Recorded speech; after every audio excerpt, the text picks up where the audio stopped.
Bonjour à tous, bienvenue à la Minute de l'expert Inoris.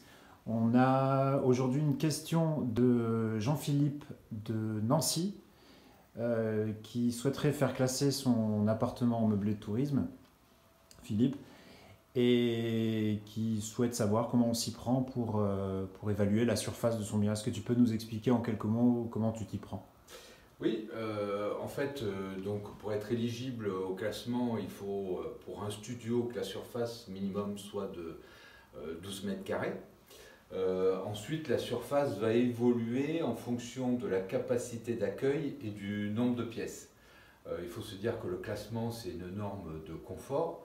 Donc, au plus il y a de personnes, au plus il faut de mètres carrés. Et au plus on monte en gamme, au plus on va devoir avoir aussi des surfaces importantes. Ok, Donc, nous allons mesurer chaque pièce avec un lasermètre.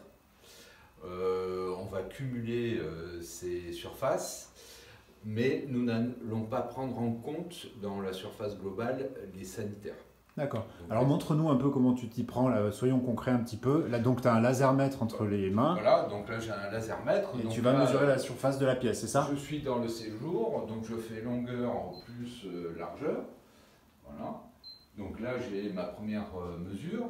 Et après je vais rajouter chaque pièce au fur et à mesure et j'aurai ma surface globale du logement. Est-ce que ça veut dire que tu vas visiter toutes les pièces du logement? Ah oui, quand on fait la visite d'un appartement ou d'une villa, on visite l'ensemble du bien qui est mis à la location et qui va composer la location du logement.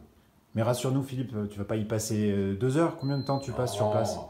Après, la visite de classement varie entre, pour une toute petite surface, un studio, ça peut être une demi-heure à 1 heure, 1 heure et quart, grand maximum, en fonction de la surface, de l'importance du bien, s'il y a des extérieurs, etc. Ok, bon, ben merci Philippe, nous voilà rassurés. À bientôt.